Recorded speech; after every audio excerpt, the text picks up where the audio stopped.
दरवर्षीप्रमाणे दादा याच्याबद्दल विक्को कमी करा. हॅलो हॅलो साऊंड वाले भाऊ याच्यातलं विक्को कमी करा म्हटलं आणि साऊंड खोला. साऊंड खूप सुंदर आहे.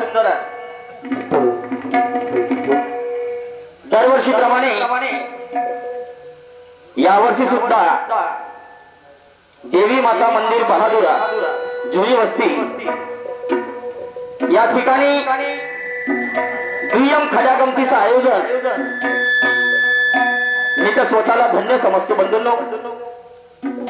जेव्हा मी नवीन होतो आणि पहिला कार्यक्रम माझा गुंठाळ्याला झाला आणि या बहादुरा गावातील काही लोक तिथे कार्यक्रम पाहण्यासाठी आले आणि तिथून मला इथे पुन्हा या स्टेजवर संधी दिली आणि मी परत लोकांच्या निदर्शनास आलो.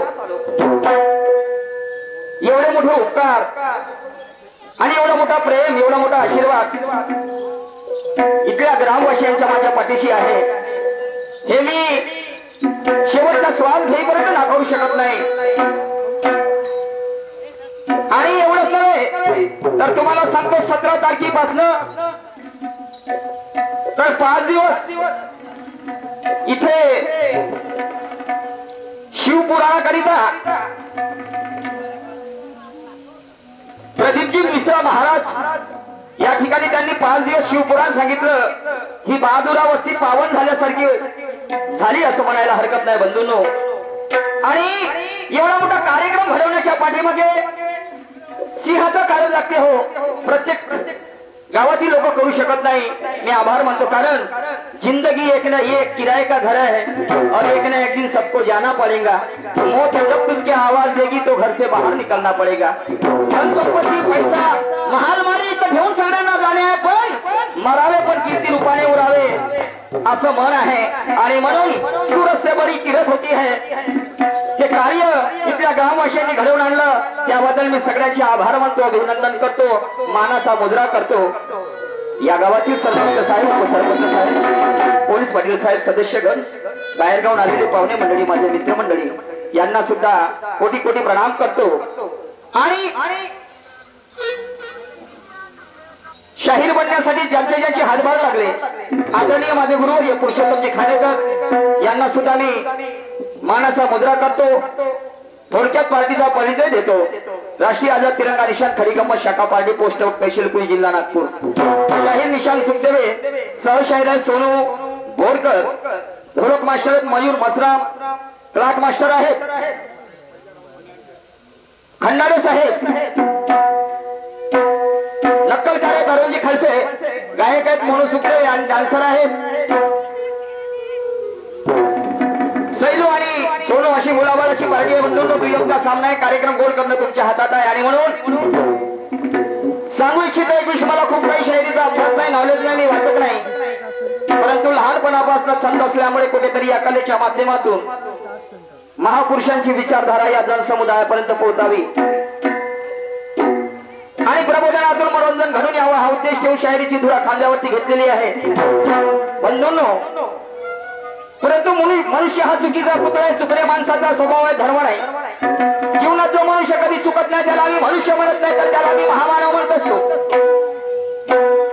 या स्टेजवर एखादी वक्ता येत असतो, भाषण देत असतो, पण सुरुवातीला बोलतो की जिथे कुठे माझी चूक झाल्यास मला माफ करा, क्षमा करा, इथपर्यंत ठीक आहे हो.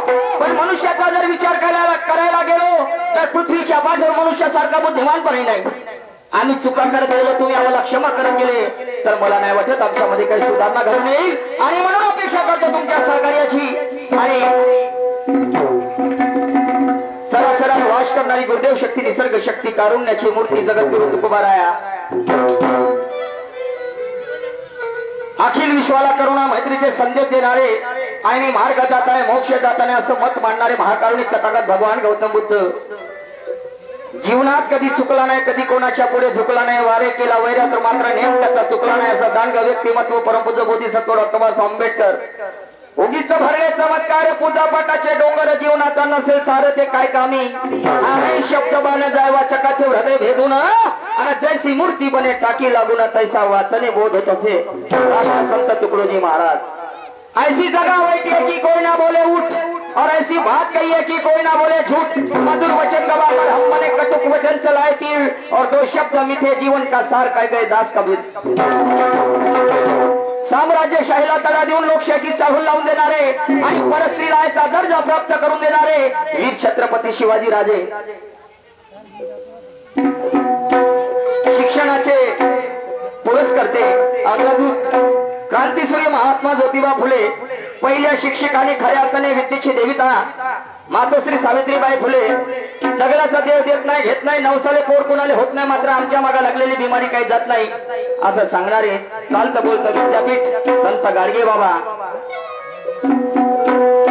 मानव धर्माचे संस्थापक महानजागी बाबा जोमदेवजी, बाबा हनुमानजी आहे वाराणसी, आणि ज्यांनी ज्यांनी या बहुजनांच्या कल्याणासाठी थोडा हलका साऊंड खोल का याचा थोडस प्लीज, हॅलो हॅलो विकत साऊंड मिळायला पाहिजे मला, हॅलो ज्याचे ज्याचे हातभार लागले, एकच नाही 10 नाही तर या बहुजनांच्या कल्याणासाठी अहोरात्र संपूर्ण आयुष्य आपलं खर्ची घातलं.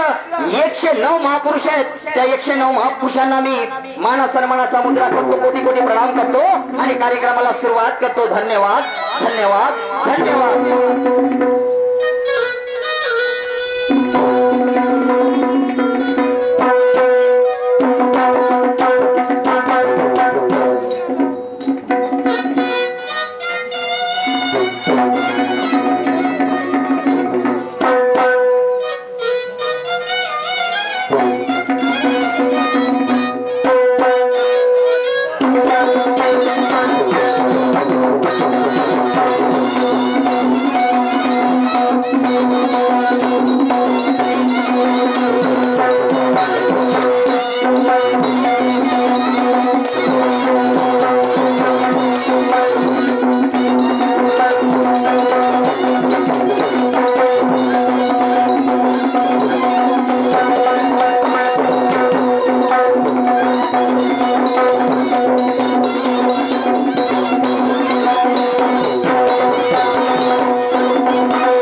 सर्व तुझाच भिकार,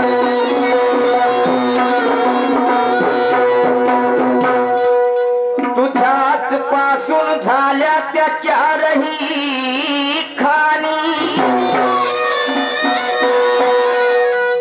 आणि तूच विस्कारला पंच तत्वातुनी.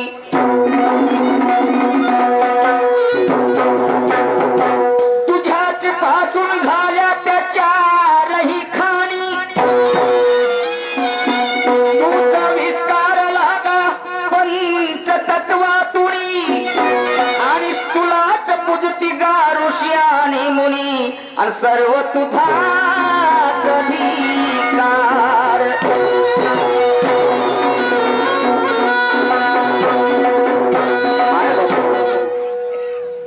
अंडज जाळ स्वेदद आणि उद्भिद अशा 4 खाण्यातून संपूर्ण जगाची निर्मिती आहे, आणि म्हणून त्या आदिशक्तीला त्या नैसर्गिक शक्तीला माझं कळत न कळत वंदन आहे. पुढे मला म्हणायचं काय ऐका.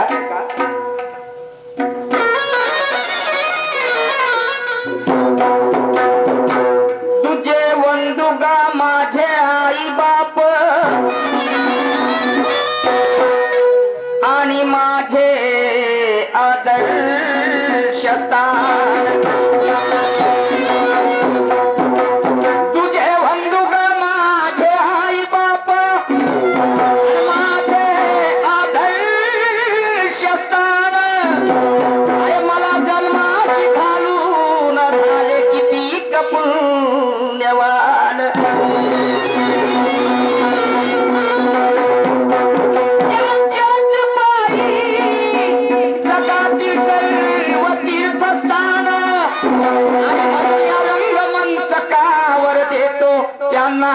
तुळशी रामान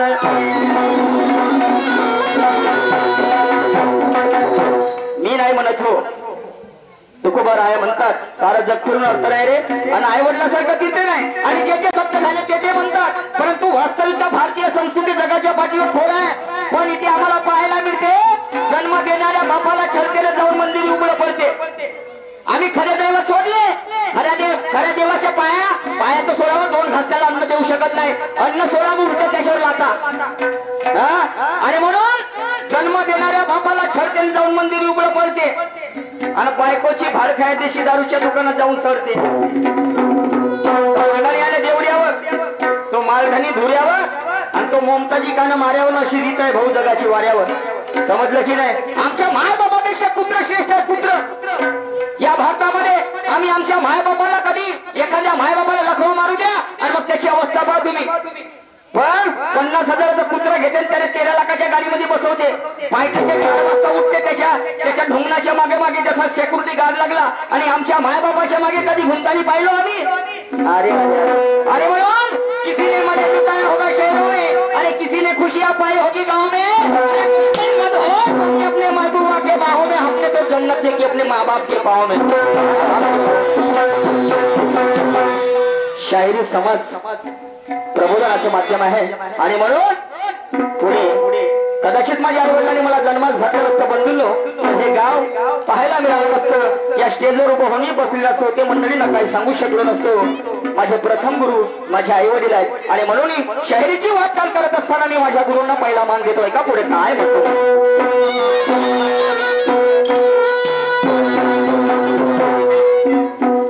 तीसरा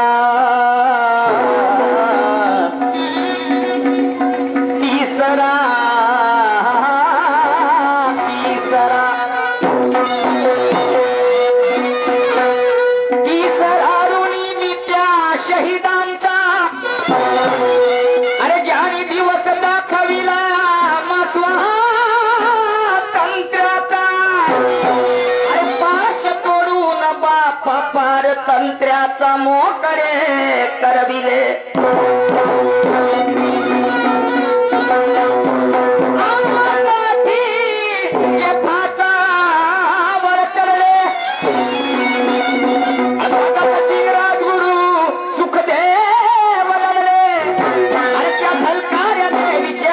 सांडले तिथे मिनती मस्तक,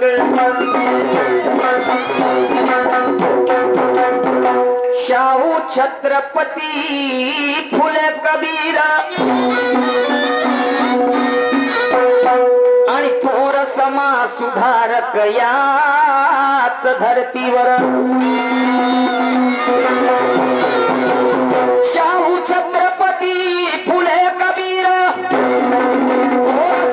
सुधारक याच धरतीवर, आणि त्याचा किंवा ज्याने बापा छळले फार, तरी त्यांचाच जय जयकार. गुरु पुरुषोत्तमाचे विचार मंथन,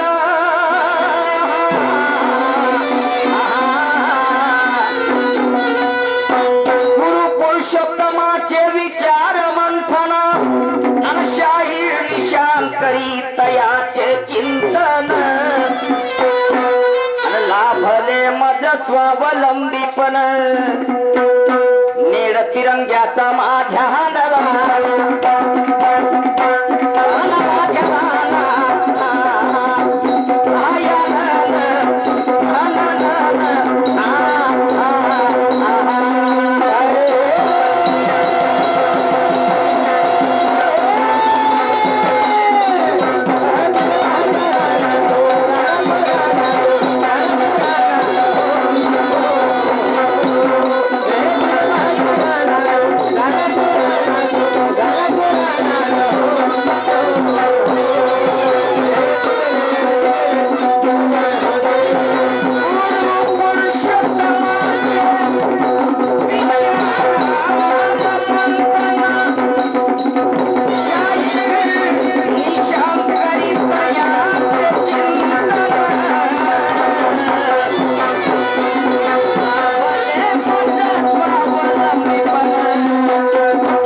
कोणीच नव्हे या पृथ्वीच्या पाठीवर जो जो मनुष्य प्राणी जन्मास आला तो मनुष्य प्राणी शुभ कार्याला जेव्हा हात घालत असते सुरुवात करत असते त्या अगोदर आपल्या आराध्य दैवताचं पूजन करत असते. हॅलो परमेश्वरा मागणं मागत असते. हॅलो मी जे कार्य करते याची जाण भाग तुला आहे आणि या कार्यासाठी तुझ्या आशीर्वादाची गरज आहे. हे माझं कार्य शेवटच नाही. शाहिरीच्या रीतिरिवाजाप्रमाणे पहिला मान का गणेश भगवंताला दिला गेलं याही पाठीमागे काहीतरी कारण आहे. गणेश भगवंताकडनं शिकण्यासारखा बंधू हो. आणि म्हणून प्रारंभिक गणासाठी एक चाल घेतलेली आहे हिना पिक्चरची. जाने वाले ओ जाने वाले आणि यावर गौरव म्हटली आहे. आरतीकर महाराज यांचं नाव आहे कैलास पवार म्हणून. त्यांनी यावर गौरव म्हटली आहे आणि ती चाल मला पसंत आली. त्यांनी काही आगळं वेगळं म्हटलं. हिना पिक्चरची चाल काही आगळी वेगळी आहे पण कॉम्बिनेशन मात्र एक आहे. राईट आणि म्हणून ऐका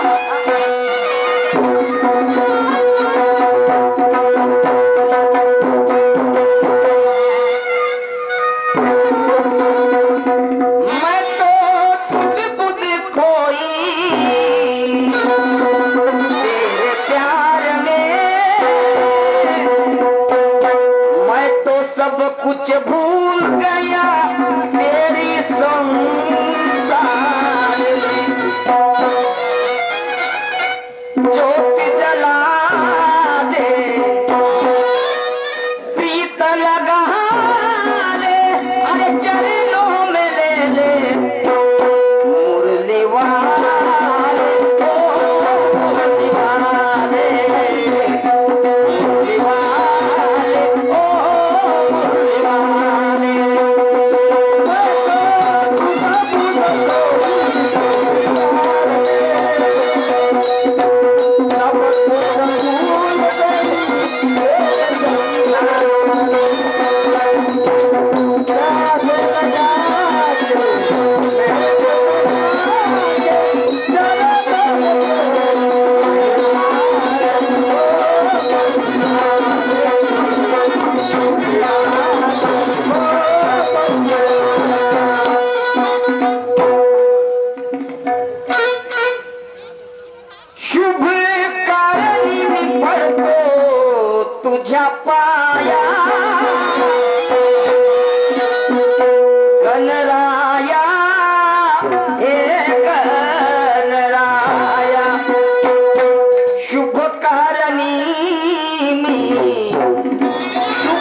पळतो तुझ्या पाया गणराया हे गणराया.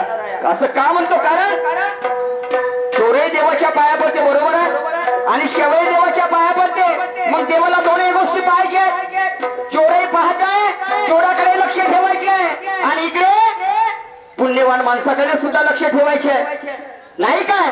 आणि म्हणून शंकरजीला 3 डोळे होते म्हणतात. आम्हा कुणाला 2च डोळे मग शंकरजीला 3रा डोळा का प्रश्न निर्माण होते बरोबर आहे का पुढच्या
अहंकारामध्ये चढते आणि म्हणते परमेश्वर आहे तो दिसत का नाही, का दिसत नाही? जेव्हा माणसामध्ये अहंकार निर्माण होते त्यावेळेस समजलं की नाही पण परमेश्वर आहे बाबा, ती पाहण्याची लायकी आम्हा तुम्हाकडे नाही. समजलं? जसं दुधातील तुंप आम्ही पाहू शकत नाही, उसातील साखर आम्ही पाहू शकत नाही. साखर जर पाहायचं आहे तर त्याच्यासाठी मेहनत करावी लागते. तुंप जर आम्हाला काढायचं दुधामधून तर त्यासाठी प्रतिक्रिया करावं लागते, कष्ट करावं लागतात. बरोबर आहे की नाही? त्याप्रमाणे परमेश्वराचं काम आहे. आणि या मनुष्यानं काय केलं? परमेश्वराची प्राप्ती करण्यासाठी घरादाराचा त्याग केला, घरादाराचा त्याग केला, संसाराचा त्याग केला, जंगलात गेले, अरण्यात गेले, एकांती वासात बसले, ध्यानस्थ बसले, जटांच्या चुमरी वडल्या, जटा जमिनीपर्यंत टेकल्या, परंतु परमेश्वराचा अंत लागला नाही. आणि म्हणून म्हणतात तुझं आहे तुझं पाशी परी जागा कबूल अशी.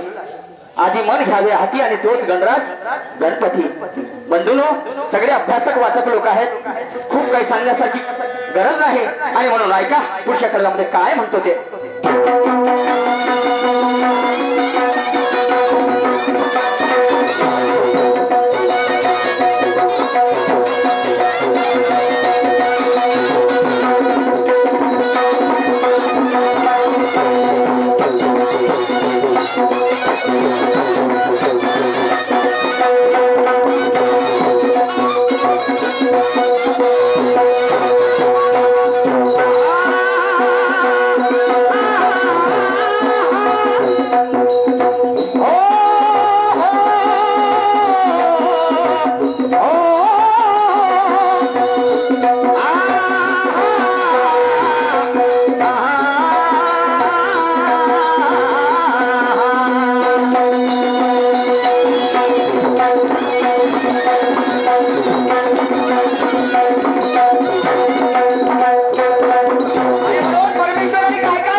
दुय्यमचा सामना आणि दुय्यमच्या सामन्याला लावलेल्या प्रतिस्पर्धी शाहिरा मी तर सर्वप्रथम त्यांचं अभिनंदन करायला पाहिजे की आज माणसाच्या खांद्याला खांदा लावून शाहिरी करत आहेत. त्याबद्दल अभिनंदन करायला पाहिजे आणि सगळ्यांनीच केलं पाहिजे.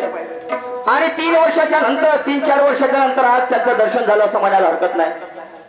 सगळ्यांचीच वाट होती, बरोबर आहे. सगळ्या शाहिरा दिसल्या पण शिवानी ताई, शिवाजी महाराजांची शिवानी कुठे गेली हाच प्रश्न सगळ्यांच्या डोळ्यासमोर होता. जय शिवानी बोलो, जय भवानी. आणि आज त्या मातेचं दर्शन झालं आणि एवढ्या मोठ्या शहराबरोबर आज दुय्यमचा सामना.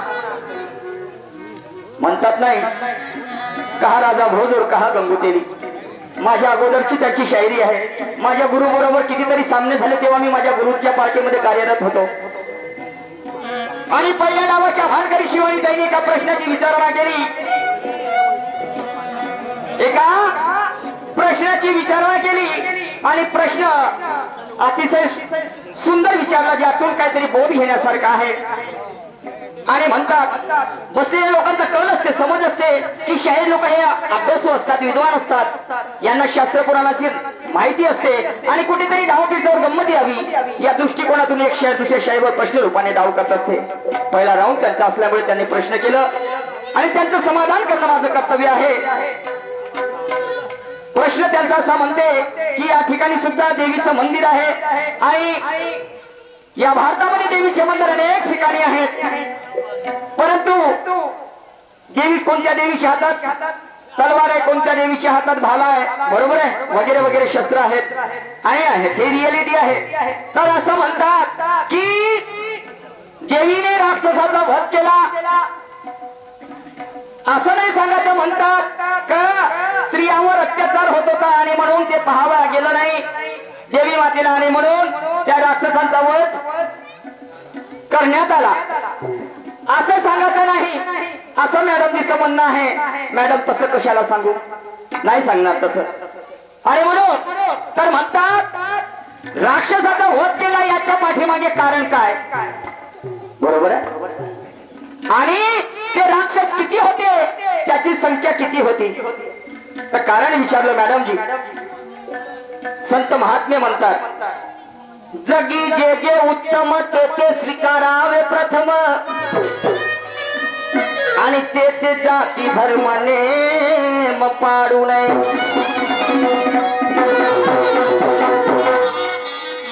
तुम्हाला सांगतो जगी जे जे उत्तम जे जे चांगलं आहे ते ते मनुष्याला करायला पाहिजे. तुम्हाला सांगतो पण देव आणि दानव, राक्षस आणि देव याच्यामध्ये जमीन आसमानचा फरक आहे. हो समजलंय का नाही. ज्याच्या अंगामध्ये विनाशकारी विपरीत बुद्धी डोक्यामध्ये जेव्हा शिरते, या शरीरामध्ये जेव्हा प्रवेश करते तर त्याला घरचं का बाहेरचा सुद्धा व्यक्ती एकदम काय म्हणते त्याला बेकार दिसते. त्याला चांगलं पाहू होत नाही. कोणाचं चांगलं किती चांगलं जर होत असेल कोणाचं तर ते त्याला त्याच्या डोळ्याने पाहावंसं वाटत नाही. त्याला ते प्रगती त्याची पाहू शकत नाही आणि तिथे तो नीतिभ्रष्ट होती असं म्हणायला हरकत नाही. बरोबर आहे, बरोबर आहे की नाही. आणि मग जो प्रगती करते त्याच्या पाठीमागे हात धुवून लागते कोण, ज्याच्या डोक्यामध्ये विनाशकारी विपरीत बुद्धी झाली म्हणजेच राक्षस, बरोबर आहे. त्याला ते पाहावंसं वाटत नाही आणि मग त्याच्या पाठीमागे काहीतरी अडथळे निर्माण करणं त्याला प्रगतीच्या कळसावर पोहोचू देत नाही. आणि म्हणून हेच मुख्य कारण आहे मॅडमजी. मुख्य कारण हेच आहे की जमेपर्यंत म्हणणं आहे की भला किसी का कर न सके तो बुरा किसी का मत करना और पुष्प नहीं बन सकते तुम तो काटे बनकर मत रहे. आणि म्हणून या गोष्टीसाठी तुम्हाला सांगतो जेव्हा जेव्हा या पृथ्वीच्या पाठीवर पापाचा भार वाढत गेला तेव्हा तेव्हा भगवंताने अनेक प्रकारचे अवतार घेतले. म्हणतात मी नाही म्हणत, मी आपल्या जवळचं काही सांगत नाही. हा माझं काम आहे गोष्टांसारखं तुमचंच ऐकणं, तुम्हाला सांगणे. शास्त्र पुराण म्हणते आणि म्हणून पाप करत होते राक्षस आणि त्यासाठी त्या दुर्गा मातेने त्यांचा वध केला. आता ते राक्षस किती होते हा प्रश्न आहे, बरोबर आहे. हे मॅडम झालं कारण आता राक्षसाची संख्या होती फक्त आणि फक्त 108 आणि आजही आमचे मायबाप प्रत्येक जण 108 108 मण्याची माळ गळ्यामध्ये जपतात? काय कारण असेल? 108 मण्याची माळ गळ्यामध्ये जपतात आणि तेच 108 राक्षस आहेत. मॅडमजी, हे तुमच्या प्रश्नाचं प्रतिउत्तर. आणि याही बिलारीकडे जाऊन आता म्हणतील 108 मण्याची माळ जपतात तर राक्षस कुठे आहेत? 108 प्रकारची तृष्णा आहे मॅडमजी. तृष्णा म्हणजेच वासना, वासना म्हणजेच इच्छा. बरोबर आहे? 108 प्रकारच्या इच्छा आहेत तुम्हाला सांगतो. आणि इच्छा का माणसाच्या मनामध्ये निर्माण झाल्या तर अनेक प्रकारचे काय म्हणतात डोक्यामध्ये चौरे नसाल होतात तुम्हाला सांगतो. आणि जेव्हापर्यंत 108 प्रकारचे आम्ही या इच्छेवर मात करत नाही तेव्हापर्यंत आम्ही परमेश्वराच्या चरणाजवळ जाऊ शकत नाही. आणि त्याच्यासाठी 108 मण्याचं जप तप करावं लागते. हे तुमच्या प्रश्नाचं प्रतिउत्तर.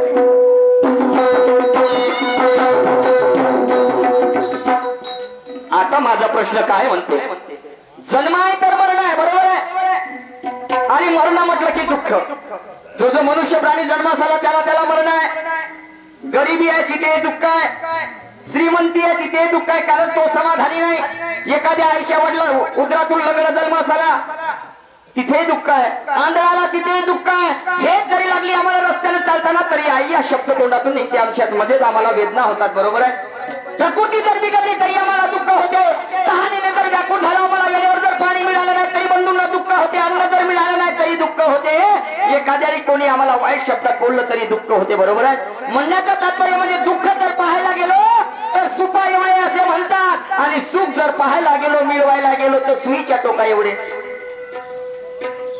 दुःखच दुःख आहे, दुःखच दुःख आहे, नाही काय? आणि म्हणून म्हणण्याचं तात्पर्य दुःख आहे जगाच्या पाठीवरती, परंतु असे 3 दुःख या संत महात्म्यांनी सांगितले आहे. ते 3 दुःख जर मनुष्याच्या जीवनामध्ये जर आले तर मनुष्य सामोरही जाऊ शकत नाही, मागेही येऊ शकत नाही. म्हणजे तो असून नसून नाहीच्या बरोबर असतो. तर मॅडमजी विचारणं फक्त मला एवढंच आहे की ते 3 दुःख कोणते मी मानून घ्या मॅडमजी. आणि मला अपेक्षा आहे की माझ्या प्रश्नाचं समाधान तुम्ही कराल बा म्हणून. समजलं की नाही? आणि म्हणून एका शेवटच्या खड्यामध्ये काय म्हणतो